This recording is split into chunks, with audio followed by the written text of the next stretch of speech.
Welcome to Chaotic Harmony. My name is John. This is Crystal. We talk about the joys and the challenges of teaching music in the elementary school classroom. We share struggles, we brainstorm solutions. And we would love to have you join us. Hi, everybody, and welcome back to another week of Chaotic Harmony. Welcome. This week, we're really excited. Yeah, because we received an email from a lovely person, and it wasn't spam. It wasn't spam, which is always a nice thing. This is really nice. Anyways, so they were asking us a question, and we thought about, well, we could just email this person, but I feel like there's a lot of these the questions that this person asked was very applicable to multiple people. So absolutely. Just go to the question portion, right? Yeah. I mean, you don't want to read all the. Yeah, go to the start. Yeah. Go to the start. To the start. To the question. Let's talk about the preamble. You would think we could communicate better after 3 seasons. No. Yeah, we're still working on it. One of the questions that Ashley asks is, I was wondering if you could share your routines, structure of your classes. How long are your periods? Let's stop there. So. Hi, Ashley. Hey, Ashley. It's really cool that you emailed us. We were thrilled to get it, and we are thrilled to answer these questions. You had some great ones, yes. And the truth is that the answer to all of these questions has changed. This school year. That's for sure. But I think we first talked about a lot of these things a couple years ago, and the teacher that I was, 4 years ago, is not the teacher that I am today, and it certainly wasn't the teacher that I was when I was, first starting. Yeah. So the answer to all of your questions has evolved, and I think Very that they evolve year to year because schedules change. Sometimes you change schools. And I think, at least for us, we reflect a lot. And in reflection, we try to make sure that we're not stagnant, but we're constantly trying to evolve what we're doing. So yeah. But do you want to talk about this school year? Yeah. Let's answer. Let's answer all of her questions authentically. I think from where we are this year. So. Okay. Yeah, and you said nice things to us too, Ashley. We really appreciate them. So she said that she enjoyed how honest both of us are, and thank you for saying that. And I think that that's the only way that we can approach this. Very much so. This is our own experience. We talked about vulnerability last episode. So yes, we did. We got into it. So here we go. Let's see here. I was wondering if you could share your routines and structures of your classes. So, and then she goes on, how long are your periods? Oh, we can do the whole thing? I think so, yeah. Okay. Well, let's just read the whole thing. From the email, top of the email? No, okay. I was wondering if you could share your routines and structures of your classes. How long are your periods? Do you start with a warm-up? How much time do you devote to instruments, games, etc.? And what grades do you do recorders with? How do you divide your units for each grade? There's a lot of stuff to answer in there. So, so routines and structures for our classes. So how long are your periods this year? This year is so weird. I know it is weird. Because right now, I don't know if I mentioned this, we now have only 2 VAPA teachers at our school site. Okay. But there are a lot more teachers now. And so you have more classes to try to cram in. But in order to make things equitable, it's just, we haven't created a good schedule. So at the moment, for when we're having our collaboration weeks, only 35 minutes. Oh, wow. Okay. Which is very short. Yeah. When it's just music classes, it's just 40. But that's also pretty typical. Yeah. So, but when it's just music, it's 40 minutes. Okay. Yeah. So it's a weird thing. So 40 minutes plus or minus. It's always been 40 minutes plus or minus. Okay. How about you? How long is your classrooms? Well, I think I've talked about this before. Mine are strangely long. My blocks, I see 4 classes a day. So I know it's about an hour and 15 minutes per class, but they get broken up because of recess and stuff. And the kids can't, especially the younger kids, nobody can focus for that long except for 6th grade. And I had to work them up to it. Yeah. So I break mine up with, walks in the garden. We take bathroom breaks. We take water breaks. We're not sitting in a circle and learning continuously that entire time. I have to approach my classes a lot more like a general education teacher does. They're not just doing math for an hour and 15 minutes a day. Usually. Believe it or not. Yeah. Yeah, they change it up too. So I'm in just a different teaching place than I ever have been. Okay. Yeah, and we only have 2 VAPA teachers too, but we also have 17 classes. Yeah, we have more than that. Yeah. Yeah, it's odd. It is odd. So that's how long our sessions are. Okay. For structure, when I started, I was taking more of a shotgun approach, where I was doing little bits of things here and there, as opposed to one long overarching thing.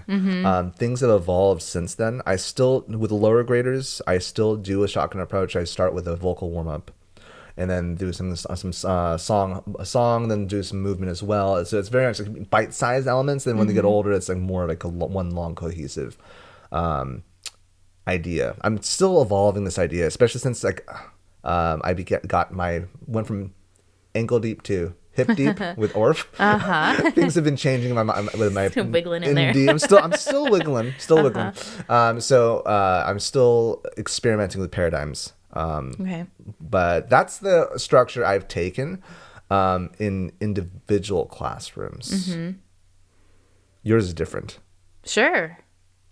Yeah, and it's changed. Yeah, I've talked before about how I try to make the classroom feel like home, and that has changed the way that I do it. So okay. Expound. Okay, so for my brain, I have ADHD.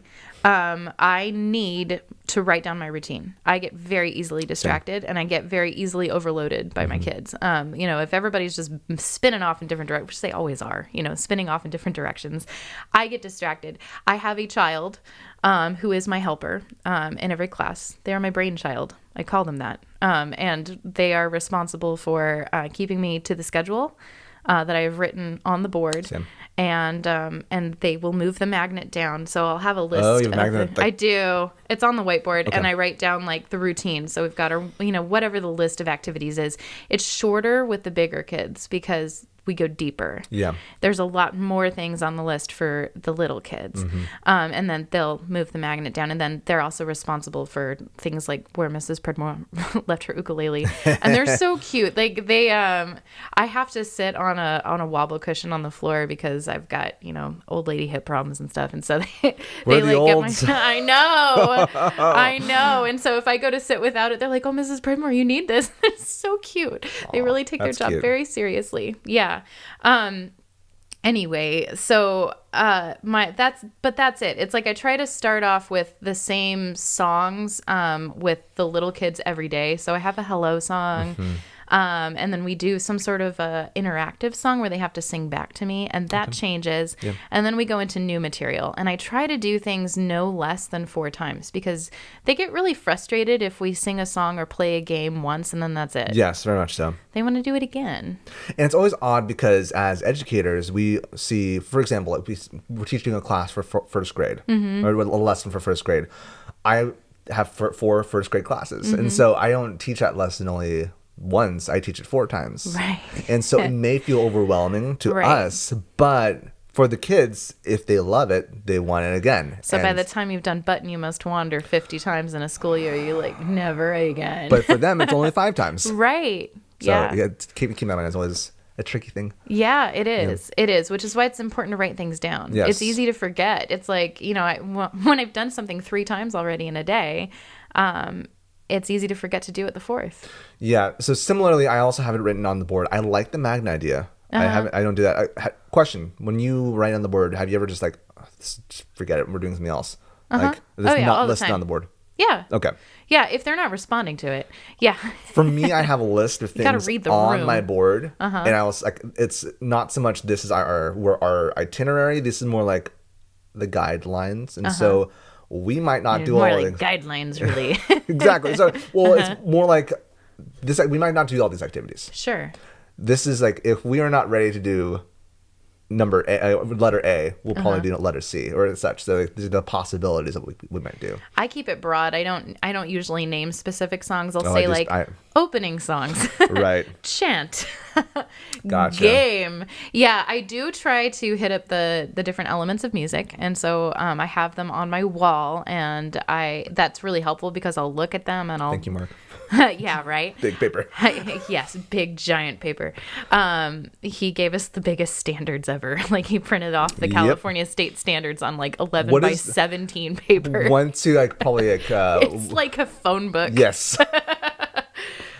What do you call the place that like prints stuff out? What's that? Kinko's? No, that's the company. What's the What? Like the coffee shop or whatever? Yeah, there's a name for it. Like I don't know. it was across Cooper. It was The like library? And that's not the library. Okay. Anyways, like yeah, probably like well, fine. Went to Kinko's. I didn't want to be a company specific. He went to the district office. Exactly, the district office of photo. Ooh, I forget the word is. Anyways, like what's the biggest paper? I need help. That's right. That's exactly. Yes, so. I need to give all of my teachers a poster of every single standard. I'm sure if he had the time, he would have stapled all of them together to like make one huge. Anyways, regardless. Unleash it like a scroll. Thank you, Mark. We love you. Shout out. Shout out. So yes, the answer, Ashley, is yes. I start off with a warm up, and I actually make my kids say the rules every day too. Oh, that's cool. Well, I mean that's a this year thing, and I think we talked about that. We did. Yeah. I teach every single day this year specifically, like it's day one until it doesn't feel like day one anymore. And so far, it hasn't not felt like day one anymore. So I remind them what the classroom rules and procedures are, and I greet them at the door. I used to, with kindergarten through second grade, lead them into the classroom doing a song and dance activity, usually like some sort of a movement thing to a fun song. And that was so nice because they followed me in and I would have them sitting in a circle without them even realizing it. But now I feel like that individualized greeting is more important than ever, and I have to have a seating chart because of COVID protocols. Yeah. So the way I got around that was I just have all of their numbers on the ground on sit spots. But I saw on Facebook somebody else pinned their numbers to the ceiling so the kids would find their number and sit under it, and then they're not constantly peeling the Velcro off the floor. And I was like, whoa. So I might try that. I thought that was kind of cool. Wait, what? Yeah. Instead of putting the sit spots on the floor, they put it on the ceiling so the kids find their number and then they sit under it. And it kind of blew my mind. It's blowing your mind right now, isn't it? It is blowing my mind right now. I'm like, that is so smart. It was somebody with a hard floor, so she couldn't use sit spots. That's fair, yeah. But that's... It makes so much sense. Those kids look... Velcro. I know. It drives me nuts. I remember my first year, I mentioned this on one of the earlier episodes, that kids love stabbing things. Oh, yeah. And I remember I had tape. Yeah, I had tape. And so I was like, stab. I was like, what's going on with these kids? What's wrong with you? I was like, no, just kids. I remember I used to love stabbing things as well. I know. Kids are really destructive. It's very tactile. It's like, you puncture and puncture. Oh, it went through. It's like, yeah. Yeah, this is why we can't have nice things. Also, I shouldn't have placed tape on the floor to begin with. But that's beside the point. I have learned from my first year. But no, that blows my mind. On the roof. I know, and I'm looking at my frayed sit spots because they're already like falling to pieces because the kids are so hard on them, and it drives me crazy that some of them move them. Oh yeah, that happens all the time. Yeah, and I don't even see it happening. Yeah, a lot of my students with special needs, like they'll do it, and I understand it, but it's just like then I have to do like right before the next class comes, like I have to make adjustments. Then my perfectionist element, like this is not perfectly straight. I know. It's like you don't understand how carefully I measured. If I could, I would grab a string and I like make a grid line, place it on like in the I did that at the beginning of the school year. Everything was perfectly in a line, and now it's like like all wavy. Meandering. No, that's fascinating. So okay, and that would help a lot. Yeah. So that is a change that I plan to make when we go back. Does it not affect the lights not get in the way? That's a good question, and I'll let you know. Okay. Cool. I imagine that might be a bit of a barrier. Yeah. So you speaking about like them speaking the rules. I like that. Yes. Rule number 1, be a first time listener. They all say it. Rule number 4. Elevate our ensemble. Oh, it's rule number 5. 5 was 5? Don't be a turd. But something I've thought about doing is creating a song, but I creating a song not for the rules because I feel like that's indoctrination. Oh, I do it. You okay? Well. It's to a scale, and we work our way up the scale. Okay, that's cool. Listen closely the first time. Stay in your bubble, please don't pop mine. Know when to play and when to rest. Always be your very best. Keep your words and actions kind. Help our ensemble really shine. These are the things we do each day to learn all the music we want to play. Kind, responsible, and safe is the Finny Bulldog All-Star way. Okay. And then we do it in a round. And then for 6th graders, you say, all right, so which rule did you break? Was it do, re, mi, fa? and I want the Kerwin hand signs. Exactly. If not, you staying behind. That's right. But I feel so that I'm not yucking your yum, but for me, that's not. I feel like that. Is that icky to you? It's it feels. Should we talk about how you feel about the Pledge of Allegiance? Nope, we won't. We won't do we'll that. call you out. We won't do that.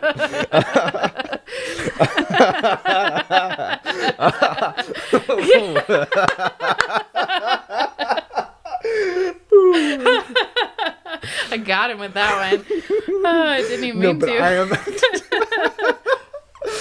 Yeah. No, but it feels too much. Poke. I will Facebook poke you. You have, and I have refused to respond. No. Thank you, David Rao, for keeping this poke fight on. That all said, yeah, I feel like whenever I have kids sing rules, it becomes less of a song, more of like conditioning almost, and it works. It works. It does. It works. It helps them remember it. I would like to find a way to create a song that is more intrinsic, but it doesn't feel so much like it's the rules. It's like more like, hey, how can we be? I like what you do in the end. Like this is this is what it means to be a Finny bulldog. Exactly. And so if I could have a song that focuses on being a good individual, as opposed to the rules, that's what I'm trying to go towards. But maybe I might. I don't know. I'm still ruminating on this. I don't have it. Ruminate on it. Let me know what you land on. I will. Yes. But yeah, I like the idea though that the kids go over the rules. Yeah, they go over the rules, and it's also a mallet warm up, and that's for cool. that's for mallet dexterity with the bigger kids. With the little kids, we do it with do. Thank you. We do it with the Kerwin hand signs. Cool. Question about procedures. Sure. How long does it take for you to grab all the Orff instruments? Oh, forever. It did.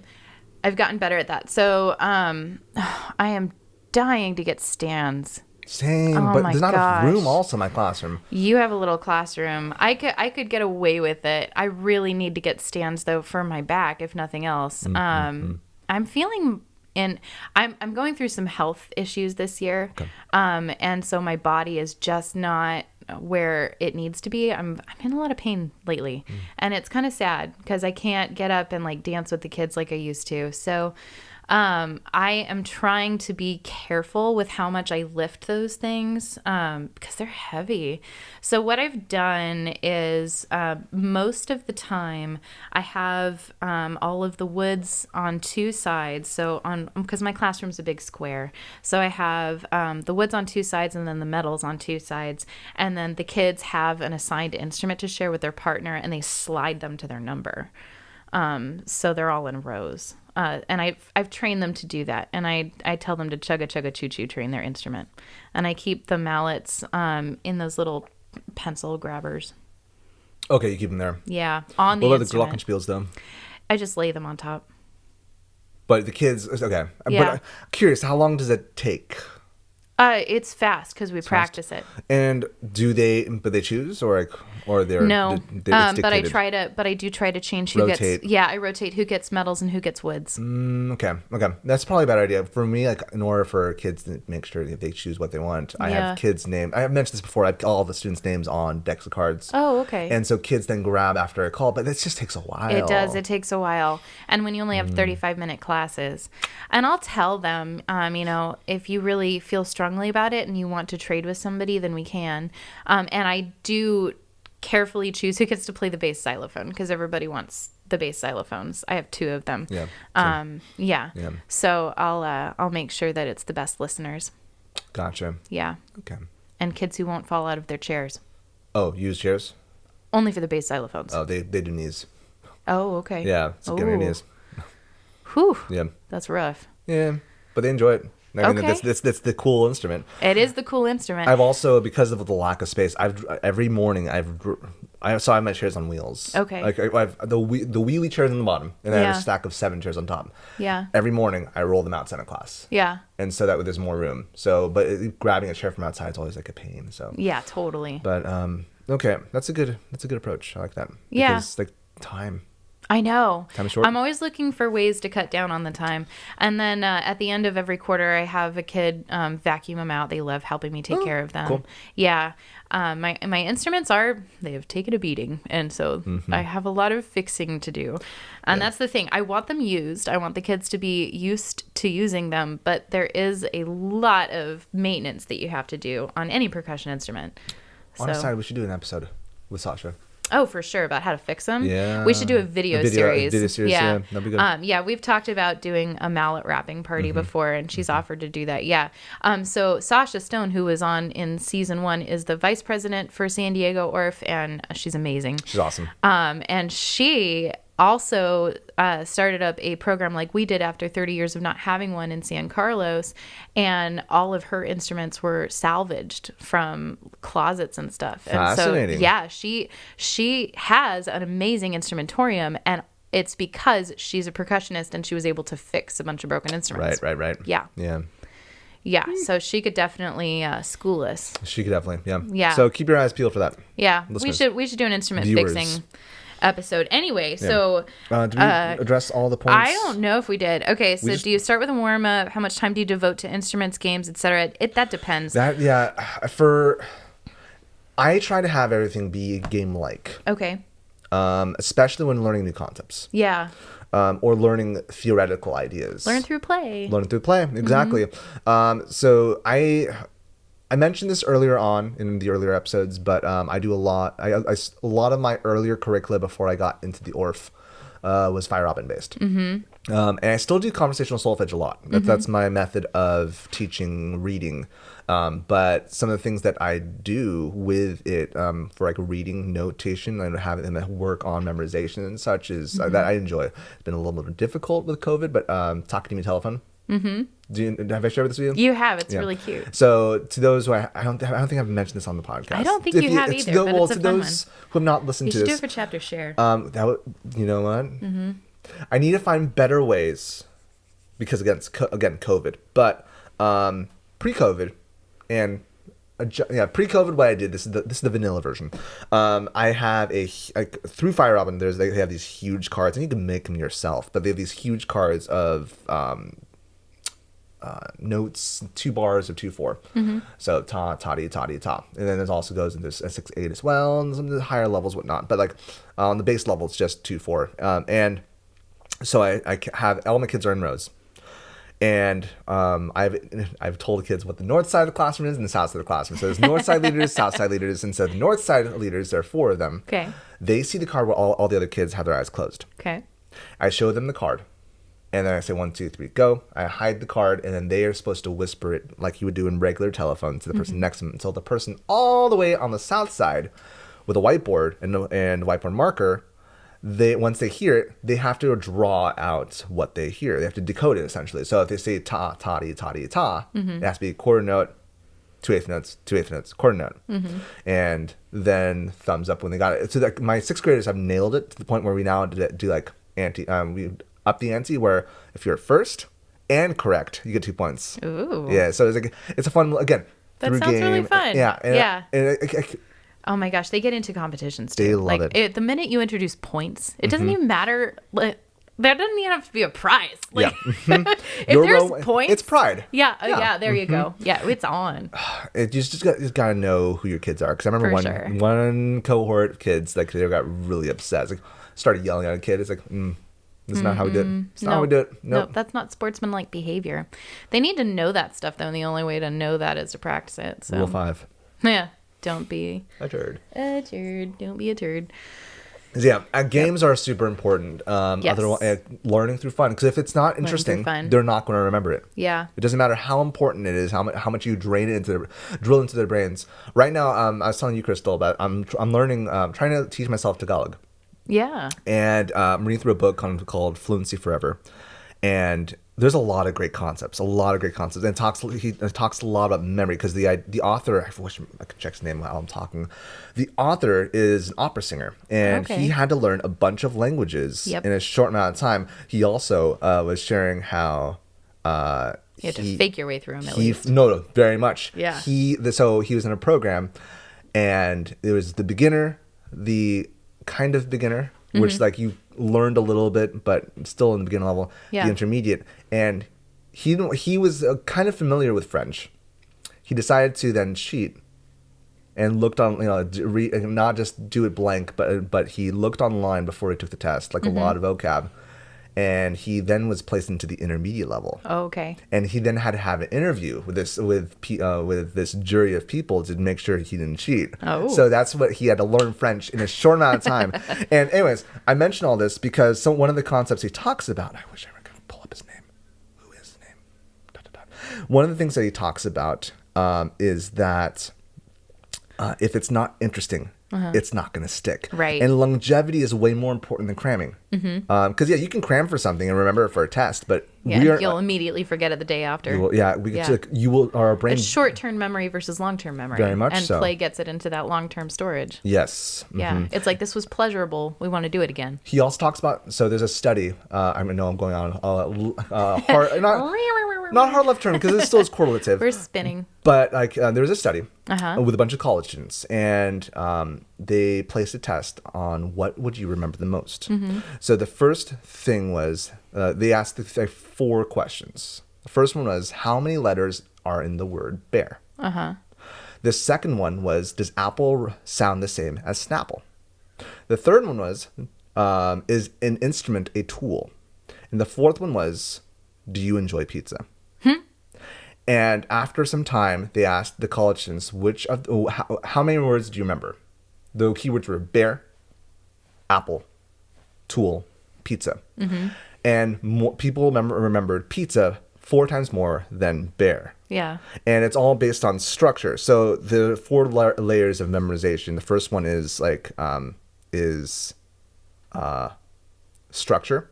So 4 letters. Bear. You're not going to remember those 4 letters because it's not important to you, but it's like there are 4 letters to bear. The second one is sound. That's not, so the next rhyme. layer. So there's apple, rhyme, and Snapple. Then third layer. Utility. Exactly. And then function. enjoyment. And then personal connection. And if we can, and so this goes back to music classroom. If we can tap into the personal connection, if they're having fun with what we're teaching, if they can remember the enjoyment of them winning, it's going to stick with them much longer than if you just go by function.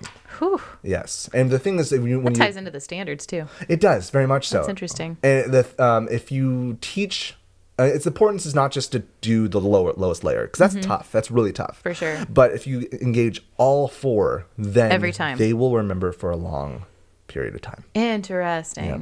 Oh, check the book out. It's a really good book. What is the book? Fluent Forever, written by. Was it Gabriel Wyner? I guess it was Gabriel Wyner.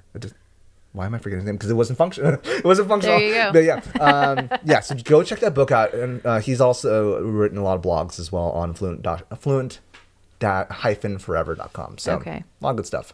That's great stuff. And something that I've changed about how I structure all of my lessons this year is, especially since I'm not able to do concerts the way I want to do them. And I've talked about this before, the advocacy piece. I've made sure that I theme all of my classes so that they go together. So when the kids learn a new song, whether they're playing it or singing it or creating along with it or dancing to it, I can take a video of their final 2-minute little product and I can put it together, and it makes a 20-minute school-wide performance. That's cool. Yeah, it helps me to have the theme, and then it just helps me choose my literature, and then I can show all the different things we do in music class that way too. And it's cool that I can show like, hey, all of this fits together, but these guys made a song and these guys made up a dance and these guys are playing along with it on recorder or whatever. Speaking of recorder. Oh, yeah. She did ask about that, didn't she? I like that, though. I don't want to dismiss that. But speaking of recorder, I have not done recorder at all. Okay. Ever? During COVID. During COVID. Yeah, during COVID. I did during distance learning, and it saved me. Everybody 2nd through 4th grade got sent home with a recorder. I've never done it with 2nd grade before. I normally do it in 3rd grade. It's not my favorite thing in the world. It makes a great pre-wind instrument. It's a real shortcut to learning how to read music. It is. Yeah. And I think it's important for those reasons. And I also keep them in the classroom. I don't send them home unless it's COVID and we're locked down. Sorry, families. It's amazing how all 200 recorders got lost. That is fascinating. curious how that happened. I know exactly how it happened. One thing I like to do with recorders is that before they actually play with it, I've mentioned this to you before. So there was I lost my voice for a while, or my voice was badly damaged, I say. And so I saw an SLP, a speech language pathologist, for the first time. Okay. And she had me. She had a cup. Okay. Like partially filled with water and a straw. Oh, yeah. Yeah, I remember this. Yeah. And so she had me speak this. That was a good hack. It was a great hack. Yeah. So she had me speak this sentence, and while I was blowing into the cup, but the key part is making sure that the water didn't spill out. And so that way, all my engagement was like it was not too much air. It was engagement through the lower through the diaphragm, essentially. Yeah. But I thought, wait, this is a perfect idea for recorders because there are two issues with recorders. Either you're not covering the holes correctly or you're overblowing. If they can visually and kinesthetically feel where the overblowing happens, then we can solve that problem entirely. So before my students get recorders, I have students have a bunch of water cups and straws. A lot of my students were like, but save the turtles. And like, why do you have plastic straws? It's like, because it's too expensive for me to get metal straws. Excuse me.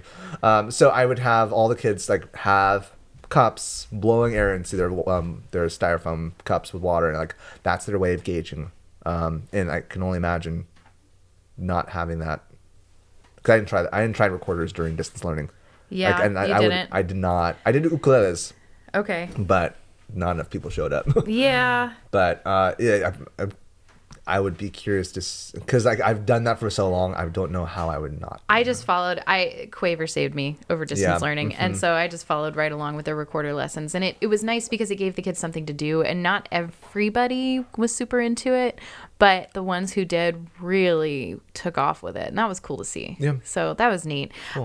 There's a book that I found to go along with recorders, if you haven't heard of it, called Lazlo Learns Recorder, and it's by a music teacher by Vicky Weber, and it's really cute. And I loved that one. That was my intro to recorder over distance learning. The kids love Lazlo, and they learn BAG by the end of it. So you should check it out if you need a good intro to recorder lesson. So that one works well. And I would say third grade. I think I'm going to stick to third grade. And some of my bigger kids, because I have some kids that are the size of adults by sixth grade, and they like moving on to alto. Oh, okay. So. Okay. Do you have a class set of altos? I don't have a class set. I have 5. Okay. Yeah. I've been working my way up. They're just the harmony ones. Yeah. They came in a set. And I do have a couple. I have a bass as well. So it's nice to have. Basses are so cool. They are so so cool. The kids really like it when they get to play that one too. They feel like the air super stream legit. is just so different. It is. But that's a nice challenge for somebody. It is a challenge, yeah. Yeah, and they have to be the right size for it. And of course, once they find out that the Mandalorian theme was played on the bass recorder, it's like, that was amazing. Then everyone's like, oh. Yes, that's true. So Ashley, thanks so much for all those questions. I never get tired of talking about what is new with the answers to all of those with Jonathan, because they change. It's constantly in flux. Yeah. I think that's the important thing, and why I love being a teacher is you never really land. You're always getting better, and you're always learning. That's this, as long as you're doing that. Yeah. Well, the minute you stop doing that, then you become complacent. You should probably find another profession, or you should recheck yourself. Maybe take a sabbatical. So those were awesome. And if you have any more direct questions, you're always welcome to email us back. Send them our way, you guys. And if you want a question answered on the podcast, you can always email us at chaoticharmonyclassroom@gmail.com, just like Ashley did, which, again, thank you. That was really fun. Also, I think another way to help support this podcast is by making sure you hit five stars, no matter what kind of podcast listening app you're on, be it iTunes or now Spotify. Spotify does it. Yay. Or Google Play. Oh, yeah, Google Play does that as well. Yeah. So whatever's podcast listening app, please make sure you do that. Also, if you don't follow us on YouTube, please do. It helps us out. I know not everyone listens to us on YouTube, but it's still a great means, and it helps make sure these lights and microphones are still on. That's right. Please make sure you like. Please do. We're back with Spiccato after the break. I want to take a quick break and thank my husband, Bryan, who's been working behind the scenes producing these episodes every week on all of the platforms and on time. But you need to know that he is first a financial planner for Mission Trails Financial. Mission Trails Financial is a partner that seeks to guide clients in the journey to financial success. They believe that people need a financial advisor that aims to provide strategies for success. Mission Trails Financial helps people navigate investments, tax planning, and insurance. Imagine working with an advisor who isn't tied to specific brands. Mission Trails Financial has a fiduciary responsibility to act in the best interests of their clients by providing independent, objective advice. Their mission is to help clients accomplish their financial goals. As Joe Vitale once said, a goal should scare you a little and excite you a lot. Do yourself a favor and set up a time to chat with Mission Trails Financial. Visit www.missiontrailsfinancial.com or call 619-419-0238 to schedule a call. You'll be glad you did. We believe that leaning on professionals is how we get ahead. Check out the program notes for more information. So our Spiccato today is a little bit different. Okay. It is a magic bag. Magic. It is a magic bag. So this comes from my upbringing of parents who were puppeteers and magicians and, in ministry and all that kind of stuff. So this is a magic bag. As you can see, there is nothing inside. Would you like to unzip it at the bottom? Curious zipper on the bottom. There is a zipper on the bottom. And I can stick my hand all the way through. And as you see, there is nothing inside. Would you be so kind as to zip it back up? Did I zip it up? There you go. And ready. On 3, we're going to say abracadabra. 1, 2, 3. Abracadabra. Abracadabra. And would you like to reach inside and see what's in there now? It's a Barbie basket because my niece left it at my house. But you can put anything inside it that you want. So this is a magic bag. Isn't that fun? Yeah. Yeah. Okay. And now it's gone again. Where did it go? Don't use something that's bumpy because they'll be able to feel it. So there's a lever on it, and you just flip it with your finger. Okay, gotcha. Yeah. Okay, yeah, I did actually. Yeah, my parents had a giant one, and they would put a person there. Not a person.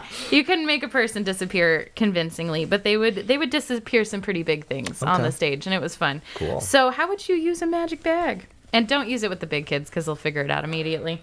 Or also they will constantly try to figure it out and they will just lose like all attention whatsoever. That's true too. Yeah. How would I use a magic bag? How would you use a magic bag? Oh, look at that. There's something else in here. That's like a mug. That's funny. My niece left us all kinds of things. What would I do with a magic bag? What would you do with a magic bag in music class? I guess I could stick different ideas. If we're using maybe we were doing a song or an activity, but not like rooted deeply into it, but essentially to randomize, you would just have the kids would find something new in the bag. Oh, okay. But you can kind of also use it as a hook to introduce something new. Yeah, that's what I got right now. So whatever comes out of the bag. But that's what you're doing for the day. That's what you're doing for the day, exactly. Yeah, something magical comes out, and we're going to create a magical song off of it. Oh, there we go. I like it. I was thinking I could have somebody being a conductor for an activity and have a sparkly scarf or something inside of it, and so get to reach inside, and if they're magical enough, they get to be the leader. Ooh, okay. So have a couple kids try to reach into the bag to get something, and if they get the scarf, then they're magic. You're magical. You're magical enough.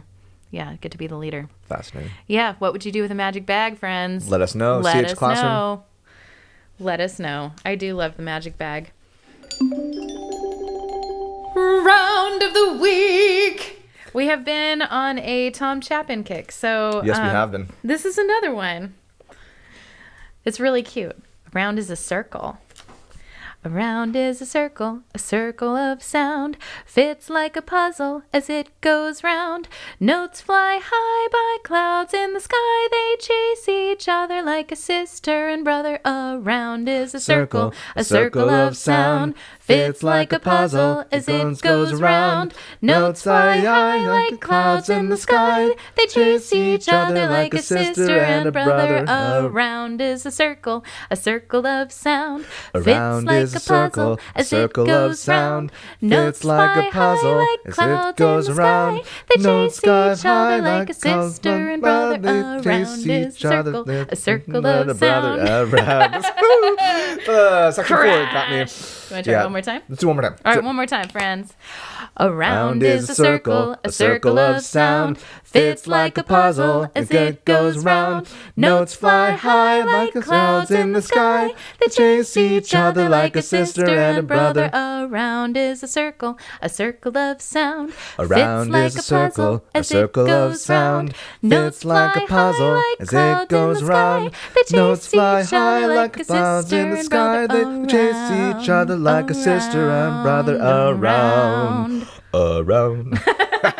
Thanks for bringing that bass in there to wrap it up with a bow. Thanks for listening, friends. Yeah, thank you. And Crystal, question. Sure. Question for you. Yes. Where can they find you? You can find me on Instagram, Mrs.Pridmore. You can find me on Twitter at Finny Vappa. Awesome. You can find me at Mr. Seligman, MrSeligman, on any of the socials, Twitter, Insta, and TikTok, but you can find us aggregately together at CH Classroom on all the socials except for YouTube, Chaotic Harmony Classroom on YouTube, or you can go to our website, chaoticharmonyclassroom.com, or you can email us at chaoticharmonyclassroom@gmail.com. Let us know what you think. Yes, thank you. Yeah, thanks for listening. Bye. Bye. The Chaotic Harmony podcast is a joint project between Crystal Pridmore and Jonathan Seligman. You can find us online at chaoticharmonyclassroom.com. You can email us at chaoticharmonyclassroom@gmail and let us know what you think. Give us feedback about what you would like to hear in future episodes. We're on all the socials. Find us on facebook.com/chaoticharmonyclassroom.